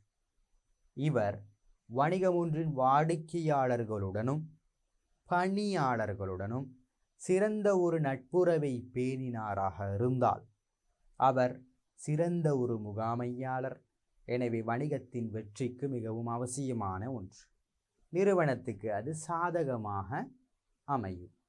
அதற்கு எதிராக அவர் செயற்பட்டாராக இருந்தால் பணியாளர்களுடன் அவர் நட்புறவை பேணவில்லை, அர்ப்பணிப்பு ஒன்று இல்லை, அவர் சுயமாக தன்னுடைய முடிவுகளை எடுத்து செய்வார், பணியாளர்களுடன் அவர் கதைப்பது இல்லை. இவ்வாறு இருந்தால் நிறுவனத்துக்கு பாதகமாக அமைந்துவிடும் மாணவர்கள். அடுத்த விடயம் மூன்றாவது, ஊழியர். நீங்கள் சொல்லுங்கள் பார்ப்போம், ஊழியர்கள் எப்படி இருந்தால் நிறுவனத்துக்கு சாதகமாக அமையும்? சொல்லுங்கள். அவர் அர்ப்பணிப்புடன் வேலையில் ஈடுபட்டார், தனக்கு பொறுப்பு வழங்கப்பட்ட வேலையினை சிறந்த முறையில் அவர் செய்தால் அவர் ஒரு சிறந்த ஊழியர், நிறுவனத்துக்கு ஒரு சாதகமாக அமைந்துவிடும். சரியாக வரவினை தரக்கூடியவர், அவர் வேலைக்கு வராமல் விட்டதே கிடையாது. எனவே சிறந்த திறமையுடையவர், நல்ல அறிவுடையவர். இவ்வாறு ஒரு ஊழியர் ஒரு நிறுவனத்துக்கு இருந்தால் நிறுவனத்துக்கு சாதகமாக அமையும். இதற்கு அப்புறமாக எதிர்ப்பாக இருந்தால் நிறுவனத்துக்கு பாதகமாக அமைந்துவிடும். உதாரணமாக, அவர் வரவு குறைவு, அறிவு குறைந்தவர், அறிவு மட்டம் குறைந்தவர், அல்லது சொல்லக்கூடிய வேலையினை முறையாக நிறைவேற்றாதவர், பொறுப்பு கூறாதவர், வகை கூறாதவர், இவர் இருந்தால் நிறுவனத்துக்கு அது பாதகமாக அமைந்துவிடும். எனவே பார்ப்போம். தனது அறிவு, திறன் என்பவற்றை பயன்படுத்தி ஒப்படைக்கப்பட்ட கருமங்களை, அவருக்கு நாங்கள் கொடுத்த வேலையினை சரியான முறையில் நிறைவேற்றுவோர் ஊழியர்கள் ஆவர். சரியான முறையில் நிறைவேற்றுபவர் யார்? ஊழியர். அவர்தான் நிறுவனத்தின் செயற்பாட்டை நடைமுறைப்படுத்துபவர், அதாவது அமுல்படுத்தக்கூடியவர். அவர்தான் வேலை செய்வார். எனவே கொடுக்கப்பட்ட வேலைகளை சரியான முறையில் நிறைவேற்றுபவர் ஊழியர். அர்ப்பணிப்புடனான ஊழியர். அர்ப்பணிப்பு என்பது அவர் மனதால் எண்ணி சுயமாக அவர் என்ன செய்கிறார்? தன்னுடைய வேலையை விருப்பமாக செய்கிறார். ஏனையோருடன் அவர் அர்ப்பணிப்புடன் சகோதரராக அவர் வேலையில் ஈடுபடுகிறார். அவ்வாறு இருக்கிற ஒரு ஊழியர் நிறுவனத்துக்கு ஒரு நல்ல ஒரு நபராக, சிறந்த ஒரு நபராக அமைவார். அது நிறுவனத்துக்கு சாதகமாக அமையும். சிறப்பு தேர்ச்சி மிக்க ஊழியர். சிறப்பு தேர்ச்சி என்றால் என்ன? நாங்கள் வணிகத்தின் பரிணாம வளர்ச்சியில் நாங்கள் சிறப்பு தேர்ச்சியை பார்த்தோம். சொல்லுங்கள் பார்ப்போம். சிறப்பு தேர்ச்சி என்றால் என்ன? உங்களிடம்தான் கேட்கின்றேன். சிறப்பு தேர்ச்சி என்பது என்ன மாணவர்களே? சிறப்பு தேர்ச்சி என்பது ஒரு நபர் அல்லது ஒரு நிறுவனம் ஒரே தொழிலில் ஈடுபட்டு கொண்டிருப்பதனால் அதில் அவர் அடைந்த நிபுணத்துவம், எக்ஸ்பீரியன்ஸ் என்று சொல்லுவோம், அல்லது எக்ஸ்பர்டைசேஷன் என்று சொல்லுவோம். எனவே அது ஒரு நிறுவனத்துக்கு சிறந்ததாக அமையும். எனவே அது சிறப்பு தேர்ச்சி மிக்க ஒரு விடயம் என்று சொல்லுவோம். எனவே மாணவர்களே, அவர் தன்னுடைய அனுபவத்தின் அடிப்படையில், தன்னுடைய நிபுணத்துவத்தின் அடிப்படையில் அவர் என்ன செய்வார்? தான் சிறப்பு தேர்ச்சி அடைவார். எனவே சிறப்பு தேர்ச்சி என்றால் என்ன? ஒரே தொழிலில் ஒரே செயற்பாட்டில் ஈடுபடுவதனால் அவர் பெற்றுக்கொண்ட நிபுணத்துவம், அனுபவம், இதுக்குத்தான் நாங்கள் சிறப்பு தேர்ச்சி என்று சொல்லுவோம். எனவே சிறப்பு தேர்ச்சியுடைய ஒரு ஊழியர் எங்களுக்கு வருகிறார். உதாரணமாக, நான் ஆடை தொழிற்சாலையை வைத்திருக்கிறேன். என்னுடைய ஆடை தொழிற்சாலைக்கு ஒரு புதிதாக ஒரு ஊழியர் இணைகிறார். அவர் ஏற்கனவே 5 வருடங்கள் தையலில் சிறந்த ஒரு சிறப்பு தேர்ச்சி பெற்றவர். எனவே என்னுடைய நிறுவனத்துக்கு எடுக்கும் பொழுது அவரை நான் முன்னிருந்து ஆரம்பத்திலிருந்து அவருக்கு நாங்கள் பழக்க தேவையில்லை, பயிற்சி அளிக்க தேவையில்லை. எனவே நிறுவனத்துக்கு அது சாதகமாக அமையும். எனவே இந்த சிறப்பு தேர்ச்சியுடனான ஊழியர் நிறுவனத்துக்கு சாதகம். ஒன்றை பெற்ற ஊழியர் காணப்படுவது வணிகத்தின் வெற்றிக்கு காரணமாக அமையும். எனவே வணிகத்தின் வெற்றிக்கு காரணமாக அமைவது அனைத்தும் வணிகத்தின் சாதகமான விளைவு என்று சொல்லுவோம். அதாவது நிறுவனத்துக்கு ஏற்ற, விரும்பத்தக்க ஒரு மாற்றம் என்று சொல்லுவோம். எனவே மாணவர்களே, அகத்தரப்பினர்கள் 3 பேர்: ஊழியர், முகாமையாளர் மற்றும் உரிமையாளர் என்று சொல்லுவோம். அதில் உரிமையாளர் என்பவர் வணிகத்தில் மூலதனத்தை ஈடுபடுத்தியவர். இவர் ஒரு நிதிபலம் கொண்ட, அறிவு கூடிய, அனுபவமுடைய ஒருவராக இருந்தால் நிறுவனத்துக்கு சாதகமாக அமையும், நிறுவனத்தின் வெற்றிக்கு ஒரு காரணமாக அமையும். ஒரு முகாமையாளர் நோக்கத்தை நிறைவேற்றுவதற்காக நிறுவனத்தில் காணப்படக்கூடிய வளங்களை சரியான முறையில் செயற்படுத்துபவர். இவர் சிறந்த ஒரு தீர்மானத்தை எடுப்பவராக இருந்தால், அல்லது வாடிக்கையாளருக்கும் பணியாளர்களுக்கும் இடையில் சிறந்த ஒரு நட்புறவை பேணினாராக இருந்தால் நிறுவனத்துக்கு அது சாதகமாக அமையும். நிறுவனத்தை கட்டியெழுப்பலாம், வெற்றி பாதையில் கொண்டு செல்லலாம்.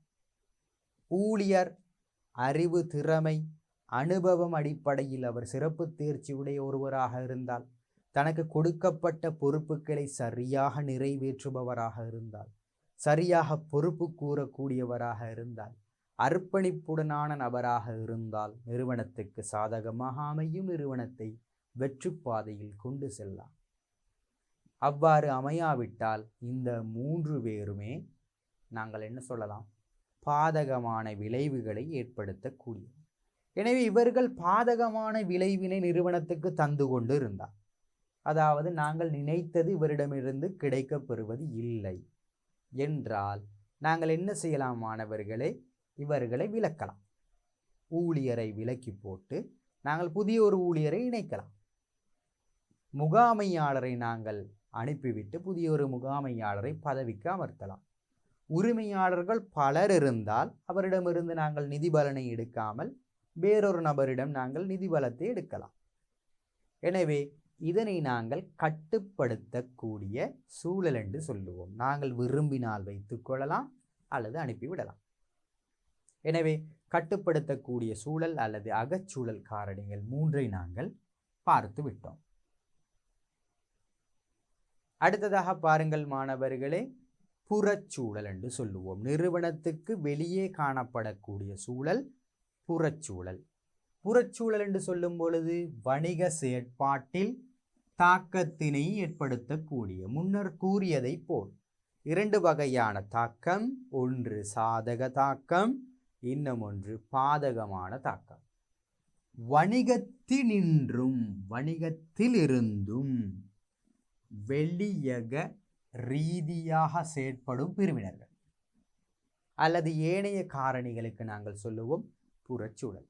அகச்சூழலை எவ்வாறு நாங்கள் சொன்னோமோ அதே போன்று அகச்சூழலுக்கு நாங்கள் என்ன சொன்னோம் மாணவர்களே? வணிக செயற்பாட்டில் தாக்கத்தினை ஏற்படுத்தக்கூடிய நிறுவன செயற்பாட்டில் ஈடுபடக்கூடிய, நிறுவனத்தின் தொழிற்பாட்டில் ஈடுபடக்கூடிய காரணிகளும் ஏனைய காரணிகளும் அகச்சூழல் என்று சொன்னோம். இவர்களை பாருங்கள், வணிக செயற்பாட்டில் தாக்கத்தினை ஏற்படுத்துவார்கள், ஆனால் வணிகத்தினின்றும் வெளியக ரீதியாக செயற்படும் பிரிவினர். அவர்கள் உள்ளே இருக்க மாட்டார்கள். வணிகத்தின் செயற்பாட்டில் அவர் தாக்கத்தினை செலுத்த மாட்டார்கள். வணிகத்தின் தொழிற்பாட்டுடன் அவருக்கு சம்மதம் இல்லை. அவர் வெளியே இருப்பார். எனவே வெளியக ரீதியாக செயற்படும் பிரிவினர்களும் ஏனைய காரணிகளும் நாங்கள் சொல்லுவோம் புறச்சூழல் என்று. எனவே வணிகத்தின் செயற்பாட்டில் இவர் ஈடுபட மாட்டார். வணிகத்திலிருந்தும் வெளியக காரணிகள் என்று சொல்லுவோம். எனவே இதற்குத்தான் நாங்கள் புறச்சூழல் என்று சொல்கிறோம் மாணவர்களே. புறச்சூழல் காரணிகளை நாங்கள் பார்த்திருந்தோம். சொல்லுங்கள். வாடிக்கையாளர் என்பது யார்? நிறுவனத்திலிருந்து பொருட்களையோ அல்லது சேவையினையோ கொள்வனவு செய்தவர், வாங்கியவர்கள், கஸ்டமர் என்று சொல்லுவோம். எனவே இவர்கள் பொருட்கள் சேவைகளை தன்னுடைய பாவனைக்கு வாங்கலாம். அதுக்கு நாங்கள் இறுதி நுகர்வு என்று சொன்னோம். அல்லது அதனை வாங்கி ஒருவருக்கு என்ன செய்யலாம்? கொடுக்கலாம், விற்பனை செய்யலாம். அதுக்கு நாங்கள் சொல்லுவோம் மீள் விற்பனை நோக்கம் என்று சொல்லுவோம். எனவே இவ்வாறு நோக்கத்தின் அடிப்படையில் நாங்கள் என்ன செய்யலாம்? இந்த வாடிக்கையாளரை இரண்டாக பிரிக்கலாம்.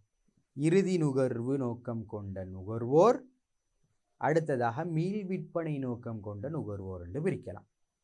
பார்ப்போம். வணிகத்திலிருந்து பொருட்களையும் சேவைகளையும் கொள்வனவு செய்கின்ற நபர் வாடிக்கையாளர். இது இலகுவான ஒன்று.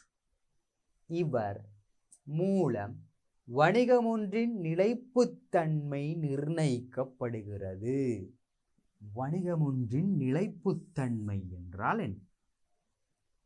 வணிகம் தொடர்ந்து சந்தையில் நிலைத்திருப்பதா அல்லது மூடிவிட்டு செல்வதா என்பதை தீர்மானிப்பவர் யார்? இந்த வாடிக்கையாளர். அவர் ஏன் தீர்மானிக்க வேண்டும்? நான் தானே வணிகத்தை ஆரம்பித்தேன். ஒரு வணிகத்தை ஆரம்பிப்பது நானாக இருந்தாலும் ஒரு வாடிக்கையாளர் இல்லாவிட்டால் அந்த நிறுவனத்தை நான் ஆரம்பித்ததில் எந்த ஒரு பயனும் கிடையாது. எனவே எங்களுடைய வணிகம் தொடர்ந்து கொண்டு போக வேண்டுமா, நிறுத்தப்பட வேண்டுமா என்பதை இவரும் தீர்மானிப்பார். வாடிக்கையாளர் இருந்தால் நாங்கள் எங்களுடைய கடையினை திறந்து வைக்கலாம். வாடிக்கையாளர் இல்லாவிட்டால் கடையினை மூடிவிட வேண்டும். எனவே அதே போன்று வணிகத்தின் நிலைப்புத்தன்மைக்கு இவர்கள் மிகவும் முக்கியமானவர்கள். வணிகம் நிலைத்திருக்க வேண்டும் என்றால் இவர்கள் இருக்க வேண்டும். வாடிக்கையாளரின் தேவை விருப்பங்களை இனங்கண்டு இவர்கள் இருப்பதனால்தான் ஒரு வணிகம் இயங்குகிறது என்றால் மாணவர்களே, அவர்களுடைய தேவை விருப்பங்களை சரியாக நாங்கள் இனங்கண்டு அவர்களை நாங்கள் நிராகரிக்காமல் அவர்களுடைய தேவை விருப்பங்களை இனங்கண்டு அதனை நாங்கள் சரியான முறையில் பூர்த்தி செய்வதற்கு எத்தனிக்க வேண்டும். அதனை எப்படியாவது கண்டுகொண்டு நாங்கள் அவர்களின் தேவை விருப்பங்களை நாங்கள் பூர்த்தி செய்ய வேண்டும். அவ்வாறு பூர்த்தி செய்வதாக இருந்தால் அவர்கள் தொடர்ந்தும் எங்களுடன் இணைந்திருப்பார்கள். தொடர்ந்தும் இணைந்திருந்தால் என்ன செய்யலாம்? வணிகத்தை நாங்கள் நிலைப்புத்தன்மையை பேணலாம், தொடர்ந்தும் கொண்டு போகலாம். எனவே பாருங்கள், வாடிக்கையாளரின் தேவை விருப்பங்களை இனங்கண்டு அவற்றை சரியான முறையில் நிவர்த்தி செய்வதற்கு வணிகங்கள் நடவடிக்கைகளை மேற்கொள்ள வேண்டும். வணிகம் நடவடிக்கை எடுக்க வேண்டும்.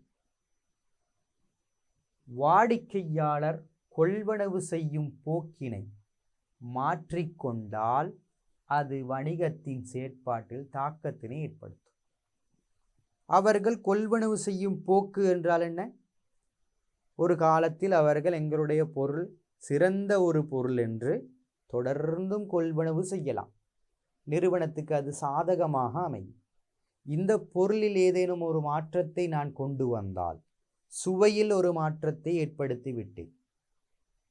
நாங்கள் ஹோட்டல் ஒன்றை எடுப்போம், உணவகம் ஒன்றை எடுப்போம், நல்ல சிறந்த சுவையான ஒரு உணவை தருகிறார்கள். எனவே அந்த நிறுவனத்தை சுற்றி அதிகமான வாடிக்கையாளர் இருப்பார்கள். நாங்கள் காலையிலும் மாலையிலும் பார்க்கும் பொழுது அதிகமான ஊழியர்கள் இருந்தால் அது சாதகமாக அமைந்துவிடும். அல்லது நாங்கள் என்ன செய்கிறோம்? சுவையினை மாற்றுகிறோம். சுவையினை மாற்றும் பொழுது மாணவர்களே, உடனடியாக அந்த சுவை நுகர்வோருக்கு விரும்பத்தக்கதாக இருந்தால் இன்னும் கூடும். விரும்பத்தக்கதாக அமையாவிட்டால் அவ்வாறே குறைந்து விடும். எனவே இவ்வாறு குறைந்து விட்டால் நாங்கள் சொல்லலாம், எங்களுடைய உற்பத்தியினை நாங்கள் மாற்றும் பொழுது அவர்களுடைய கொள்வனவு போக்கையும் மாற்றிக்கொள்வார்கள். எனவே நிறுவனத்துக்கு அது நல்லதாக அமையலாம் அல்லது கெட்டதாக பாதகமாக அமையலாம். எனவே பாருங்கள், நாங்கள் வாடிக்கையாளர் கொள்வனவு செய்யும் போக்கு அதிகமாக கொள்வனவு செய்தால் அதிகமான வாடிக்கையாளர்கள் வருவார்கள். நிறுவனத்துக்கு ஒரு சாதகமான விளைவு. கொள்வனவு செய்யும் போக்கு குறைந்து விட்டால் நிறுவனத்துக்கு பாதகமாக அமைந்துவிடும். எனவே வாடிக்கையாளர் தொடர்பான விவரம் இங்கே காட்டப்பட்டிருக்கிறது. மீண்டும் சொல்வோம், வாடிக்கையாளர் என்பவர் யார்? நிறுவனத்திலிருந்து பொருட்களையும் சேவைகளையும் கொள்வனவு செய்த நபர். நிறுவனத்துக்கு வாடிக்கையாளர் அதிகமாக வருவது நல்லதா அல்லது வரக்கூடாதா? நிறுவனத்துக்கு வாடிக்கையாளர் அதிகம் வர வேண்டும். பொருட்கள் சேவைகளை கொள்வனவு செய்ய வேண்டும். அப்படி இருந்தால்தான் அந்த வணிகத்தை என்ன செய்யலாம்? தொடர்ந்தும் கொண்டு போகலாம். எனவே வணிகத்தின் நிலைப்புத்தன்மை பாருங்கள், நிலைப்புத்தன்மை தீர்மானிக்கப்படுவது இந்த வாடிக்கையாளரினால். அவர் தொடர்ந்தும் எங்களுடன் இணைந்திருந்தால் நிலைத்திருக்கலாம். எங்களை விட்டு அவர் போனாராக இருந்தால் நாங்கள் என்ன செய்ய முடியாது? தொடர்ந்து இந்த நிறுவனம் செயற்பட முடியாது. எனவே மாணவர்களே, அவர்களுடைய கொள்வனவு போக்கினை மாற்றிக்கொண்டால் நிறுவனத்துக்கு தாக்கத்தினை ஏற்படுத்தும். எவ்வாறு? கொள்வனவு செய்யும் போக்கு அதிகரித்தால் நிறுவனத்துக்கு சாதகமான தாக்கம், கொள்வனவு செய்யும் போக்கினை குறைத்து கொண்டால் நிறுவனத்துக்கு பாதகமாக அமைந்துவிடும். எனவே இது வாடிக்கையாளர் எனும் சூழலிலிருந்து நாங்கள் பெற்றுக்கொண்ட ஒரு விடை. எனவே இதனை நாங்கள் மாற்றிக்கொள்ளலாமா? அதிகமான ஊழியர்களை நாங்கள் எடுத்துக்கொள்ள முடியுமா? முடியும் மாணவர்கள். இவர்களை ஓரளவு கட்டுப்படுத்தலாம். எப்படி?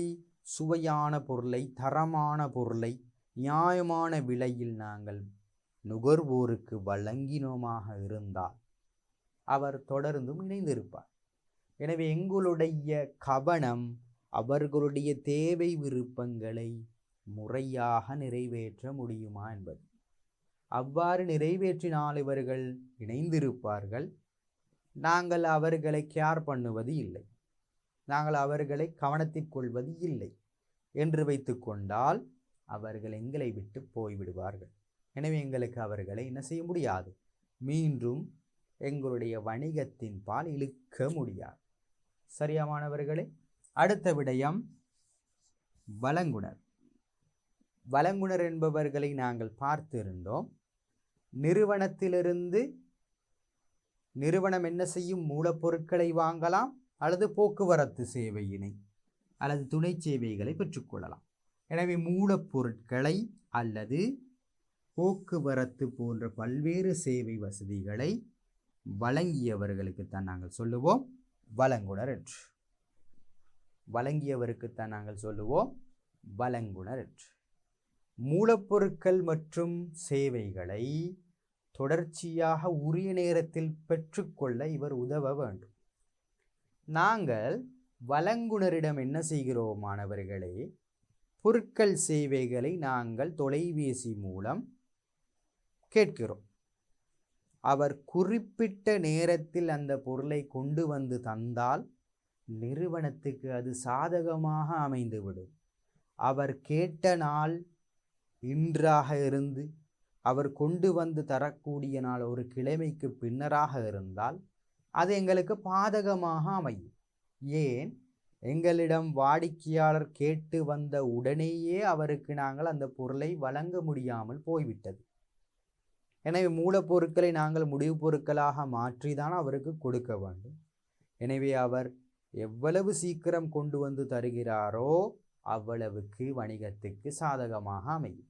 அவ்வாறு இல்லாவிட்டால் மாணவர்களே அது வணிகத்துக்கு பாதகமாக அமைந்துவிடும். எனவே வணிகத்தினை நடாத்தி செல்வதற்கு மூலப்பொருட்களையும் போக்குவரத்து சேவைகளையும் வழங்கியவர் இந்த வழங்குனர். அவர் தொடர்ச்சியாக உரிய நேரத்தில் பொருட்களை கொண்டு வந்து தருவது எங்களுக்கு சாதகமாக அமையும். அவ்வாறு இல்லாவிட்டால் அது பாதகமாக அமையும். அவற்றின் தரத்தினை உறுதிப்படுத்துவார். அவர் என்ன செய்வார்?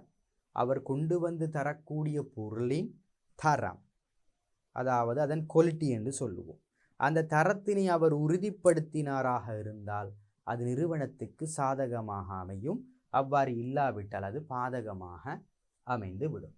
எனவே போன்றன வழங்குனரால் வணிகத்தினை தொடர்ச்சியாக நடாத்தி செல்ல முக்கியத்துவம் பெறுகிறது, மிக முக்கியமான ஒன்றாக இருக்கிறது. எனவே தொடர்ந்தும் பார்ப்போம் மாணவர்களே. பாருங்கள், வழங்குனர் என்று நாங்கள் பார்க்கும் பொழுது இந்த படத்தை உங்களுக்கு நான் தந்திருக்கிறேன். பாருங்கள், இது ஒரு வணிகம். இவர் ஒரு வணிகம். இவர்களிடம் உதவியினை கேட்கிறார். எங்களுக்கு மூலப்பொருட்களை சரியான நேரத்தில் தாருங்கள், உங்களுடைய போக்குவரத்து சேவையினை சரியான நேரத்தில் தாருங்கள் என்று கேட்கும் பொழுது வழங்குனர்கள் பல இருப்பார்கள். இவர்களில் சிறந்த ஒருவரை நாங்கள் என்ன செய்ய வேண்டும்? தெரிவு செய்ய வேண்டும். நாங்கள் அக்கறை செலுத்தும் பிரிவினர்களில் பார்த்தோம் அல்லவா? நாங்கள் சரியான ஒருவரை தெரிவு செய்து கொள்ள வேண்டும். எனவே இவ்வாறு தெரிவு செய்து அவர்களிடமிருந்து சிறந்த பயன்களை வணிகம் பெற வேண்டும்.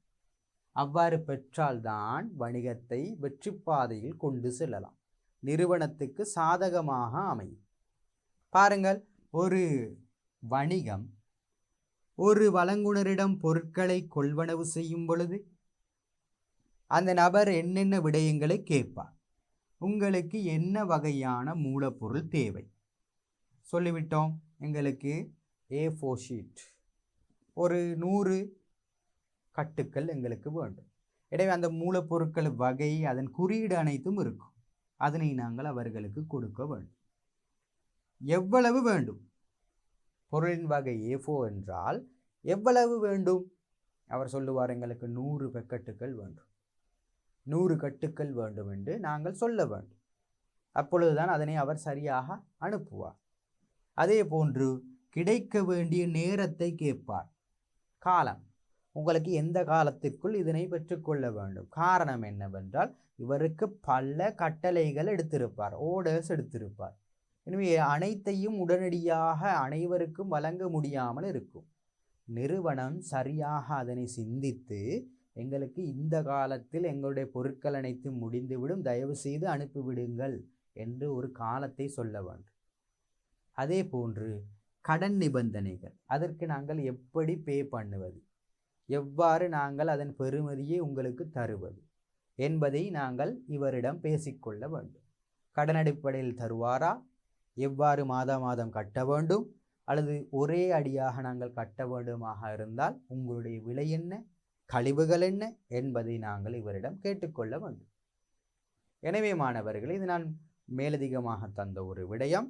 ஒரு வணிகம் ஒரு கட்டளையை இடும்போது நாங்கள் சில விடயங்களை முன்கூட்டியே தீர்மானித்து கொள்ள வேண்டும். எவ்வளவு பொருள் வேண்டும், என்ன பொருள் வேண்டும், எந்த காலத்திற்கு அது எங்களுக்கு தேவைப்படும், அதில் நாங்கள் கொடுப்பனவு செய்யக்கூடிய முறைகள் என்ன என்பதனை தீர்மானித்து இவரிடம் பேசிக்கொள்ள வேண்டும். எனவே அவ்வாறு அமைந்தால் இவர் தொடர்ச்சியாக பொருளை தருவார். அவர் என்ன செய்வார்? தொடர்ச்சியாக பொருளை தந்தால் இவரும் இவரும் ஒரு பரஸ்பர தொடர்பினை ஏற்படுத்தி கொள்ளலாம். எனவே நிறுவனத்துக்கு அது சாதகமாக அமையும். உரிய நேரத்தில் வணிகத்துக்கு இவர் இதனை கொண்டு வந்து கொடுத்தார். உரிய நேரம், உரிய நேரத்துக்கு கொண்டு வந்து கொடுத்தால் நிறுவனத்துக்கு சாதகமாக இருக்கும். அவ்வாறு இல்லாவிட்டால் நிறுவனத்துக்கு அது பாதகமாக அமையும் மாணவர்கள். எனவே அடுத்த விடயத்துக்கு போவோம். போட்டியாளர். போட்டியாளர் என்பவர்களை பற்றியும் நாங்கள் பார்த்து விட்டோம். போட்டியாளர் என்பவர் யார் என்று சொல்லுங்கள் பார்ப்போம். வணிகம் ஒன்றின் பொருட்கள் சேவைகள் உற்பத்தி செய்யப்படுகிறது. அந்த பொருட்கள் சேவைக்கு சமமான ஒரு உற்பத்தியினை தரக்கூடியவர் தான் இந்த போட்டியாளர். பாருங்கள், சமமான பொருட்களை அல்லது சேவை ஒன்றினை உற்பத்தி செய்பவர். சமமான பொருட்கள் அல்லது சேவை ஒன்றினை உற்பத்தி செய்பவர் அல்லது விநியோகம் செய்பவர் நிறுவனம். அந்த நிறுவனத்துக்கு நாங்கள் போட்டியாளர் என்று சொல்லுவோம். நாங்கள் அக்கறை செலுத்தும் பிரிவினர்கள் பார்க்கும்போது நாங்கள் படித்திருந்தோம். மாரி பிஸ்கட், கோல்ட் மாரி, 2 நிறுவனங்கள், சமமான உற்பத்தி. அதே போன்று நாங்கள் காகில்ஸ், கீல்ஸ், இந்த 2 நிறுவனங்களை பார்த்தோம். சேவையில் போட்டி போடக்கூடியவர்கள். எனவே பொருளிலும் போட்டியாளர் இருக்கிறார், சேவையிலும் போட்டியாளர் இருக்கிறார். இவர் போட்டியாளர்கள் அவர்களது வணிகச் செயற்பாடுகளை, அவர்களுடைய வணிகச் செயற்பாடுகளை மேற்கொள்ளும் முறைகள், அவர்கள் எப்படி தன்னுடைய வேலையை செய்கிறார்கள். உதாரணம், 2 வகையான ஃபோன், ஹுவாவி, சாம்சுங். ஒரு ஃபோனில், ஒரு கையடக்க தொலைபேசியில் ஒரு மாற்றத்தை கொண்டு வந்தால் இவரும் அந்த மாற்றத்தை கொண்டு வருவதற்கு எத்தனிப்பார். எனவே அனைவரும் பாருங்கள், ஒரு காலகட்டத்தில் ஒரே மாதிரியான சில விசேட அமைப்புகளை தந்து கொண்டு இருப்பார்கள் அல்லவா? எனவே இதற்கு காரணம் போட்டி என்பதனால் போட்டியாளர்கள் அவர்களது வணிகச் செயற்பாடுகளை மேற்கொள்ளும் முறைகள், எந்த முறையில் மேற்கொள்கின்றார்கள், அவர்கள் அந்த இரகசியத்தன்மையை பேணுவார்கள். போட்டி உற்பத்தியின் விலை, ஒரு ஃபோனின் விலை இது என்றால் அடுத்த ஃபோனின் விலை இது. அதன் 2 விசேட அமைப்புகள் எவ்வாறு அமையும், இதில் எது சிறந்தது என்று நுகர்வோர் தீர்மானிப்பார். எனவே போட்டியாளர் இதனை அடுத்த நிறுவனத்திடமிருந்து எதிர்பார்த்து கொண்டே இருப்பார். அவருடைய விலை என்ன, அவர் என்ன முறையில் தன்னுடைய உற்பத்தியை செய்து கொண்டிருக்கிறார் என்பதை பார்த்து கொண்டே இருக்கும். தரம் போன்ற விடயங்களும், தரத்தினை பார்க்கும் போன்ற விடயங்களும் வணிகச் செயற்பாட்டில் அதிகம் தாக்கத்தினை செலுத்தும். உதாரணமாக, நான் ஒரு நிறுவனம், நான் நொக்கியா நிறுவனம். குறிப்பிட்ட ஒரு காலத்துக்கு நான் என்ன செய்திருந்தேன், என்னுடைய உற்பத்தியினை நான் வழங்காமல் இருந்தேன். குறிப்பிட்ட ஒரு காலத்துக்கு என்னுடைய உற்பத்தியினை நான் வெளியிடாமல் இருந்தேன். அதற்கு காரணம் என்ன? சாம்சுங் என்ற ஃபோனின் தரம் அதிகரித்தது, அதன் உற்பத்தி உரைகள் வித்தியாசமாக இருந்தது, அதன் விசேட அமைப்புகள் அவர்கள் கூடுதலாக கொடுக்க எத்தனித்தார்கள், நினைவகத்தை அதிகமாக கொடுத்தார்கள், மெமரி என்று சொல்லுவோம், அதனை அதிகமாக கொடுத்தார்கள். விலை குறைந்த விலையில் அவர்கள் நியாயமான விலையில் வாடிக்கையாளருக்கு பொருளை அவர் வழங்கினார். எனவே அதனை நான் செய்ய முடியவில்லை. எனவே என்னுடைய நிறுவனம் என்ன செய்தது, அவரை காட்டிலும் கொஞ்சம் குறைந்தது. ஏன் குறைந்தது? தரமான பொருட்கள் சேவைகளை நான் வழங்குவதற்கு அந்த காலத்தில் நான் எத்தனிக்கவில்லை, அந்த முறைகள் என்ன என்று எனக்கு தெரியாமல் போய்விட்டது. அதே போன்று நாங்கள் சொல்லலாம், என்னுடைய விலையில் சில மாற்றங்கள் ஏற்பட்டு கொண்டிருந்தது என்ற காரணங்களினால் என்னுடைய நிறுவனம் கீழே இறங்கியது, அடுத்த நிறுவனம் மேலே சென்றது. ஆனால் இப்பொழுது நான் என்ன செய்திருக்கிறேன், என்னுடைய தரத்தினை, என்னுடைய விலையில் நான் சில மாற்றங்களை கொண்டு வந்து புதிய வகையான தொழில்நுட்பங்களை, முறைகளை கையாண்டு என்னுடைய நிறுவனத்தை நான் அதற்கு ஒப்பாக கொண்டு வந்து கொண்டு இருக்கிறேன் அல்லவா?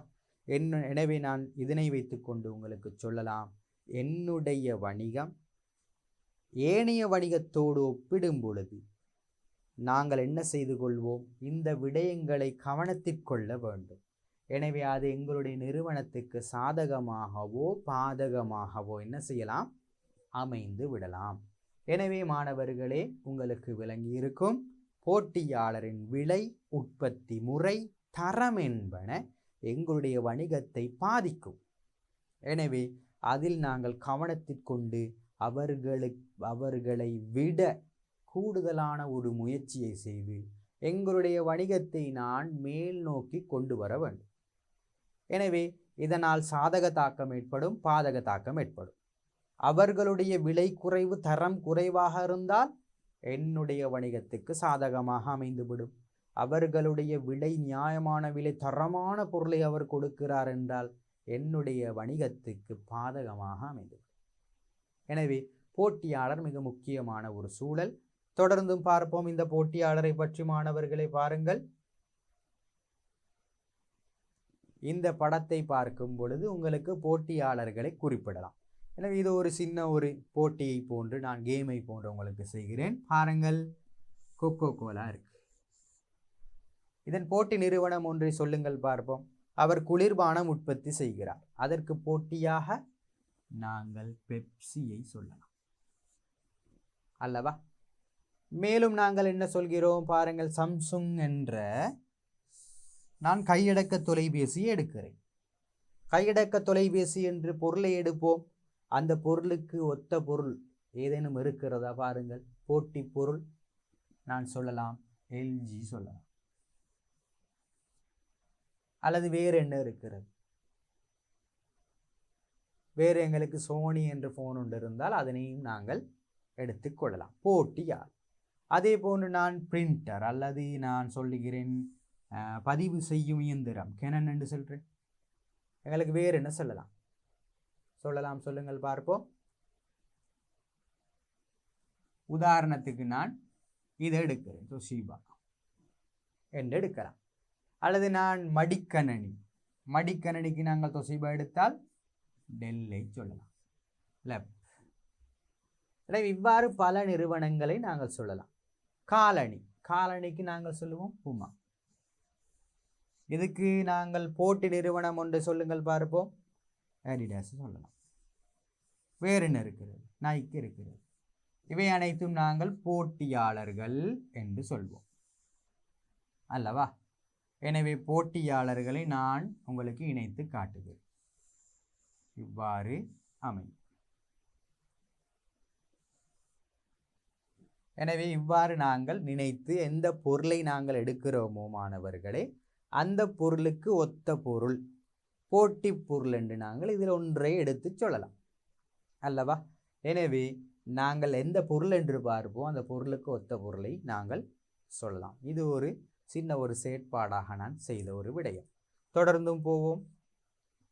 மாணவர்களே, நாங்கள் போட்டியாளர்களை பற்றி நாங்கள் ஒரு சிறிய ஒரு போட்டி ஒன்று மாதிரி நாங்கள் ஒரு சின்ன ஒரு கேம் ஒன்றை செய்திருந்தோம். இப்பொழுது பாருங்கள், போட்டியாளர்களுக்கு இன்னும் விளங்கக்கூடிய மாதிரி ஒரு படத்தை உங்களுக்கு நான் தந்திருக்கிறேன். பாருங்கள், இங்கே கொக்கோ கோலா என்ற நிறுவனமும் பெப்சி என்ற நிறுவனமும் ஒரு அடித்து கொள்வதை போல ஒரு படம் ஒன்று உங்களுக்கு தந்திருக்கிறேன். எனவே இவர்கள் இருவரும் போட்டியாளர்கள் என்று நாங்கள் சொல்லுவோம். என்ன சொல்லுவோம்? போட்டியாளர்கள். அதே போன்று நாங்கள் டென்டா, சிக்னல் என்ற 2 நிறுவனங்களை எடுத்துக்கொண்டால் இவர்களும் போட்டியாளர்கள். போட்டியாளர்களை நாங்கள் சேவை நிறுவனத்தையும் நாங்கள் சொல்லலாம். உதாரணம் காகில்ஸ் ஃபுட் சிட்டி என்று எடுத்துக்கொள்வோம். அதற்கு நாங்கள் போட்டியாளராக கீல்ஸினை எடுக்கலாம். எனவே இவர்கள் இரண்டு பேரும் என்ன செய்வார்கள்? ஒருவர் மீது ஒருவர் என்ன செய்வார்கள்? கவனத்தில் கொள்வார்கள், உற்று நோக்குவார்கள். காரணம், அவர்களுடைய உற்பத்தி பொருளின் வகை எவ்வாறு அமைந்திருக்கும், அவர்களுடைய உற்பத்தி முறை எவ்வாறு அமைந்திருக்கும், அவர்களுடைய விலை எவ்வாறு அமைந்துள்ளது போன்ற விடயங்களை அவர்கள் உற்று நோக்கிக் கொண்டே இருப்பார்கள். எனவே மாணவர்களே, இவர்களுக்கு நாங்கள் சொல்லுவோம் போட்டியாளர்கள் என்று. எனவே தொடர்ந்தும் நாங்கள் போவமாக இருந்தால் பாருங்கள், பேரினச் சூழல் காரணிகள் என்று நான் என்ன செய்திருக்கிறேன்? உங்களுக்கு தலையங்கம் ஒன்றை தந்திருக்கிறேன். இதில் மாணவர்களே பாருங்கள், அரசியல் சூழல், சட்டச்சூழல், தொழில்நுட்பச் சூழல், பொருளாதார சூழல், பூலோக சூழல். இந்த சூழல்களை நாங்கள் அடுத்த காணொளியில் பார்ப்போம் மாணவர்களே. நாங்கள் இந்த காணொளியில் பார்த்த விடயங்களை சற்று மீண்டும் பார்ப்போம். அதாவது நாங்கள் வணிகச் சூழல் என்று சொல்லும் பொழுது வணிகத்தின் மீது தாக்கத்தை ஏற்படுத்தக்கூடிய பல்வேறு காரணிகளுக்கு நாங்கள் சொன்னோம் வணிகச் சூழல் என்று.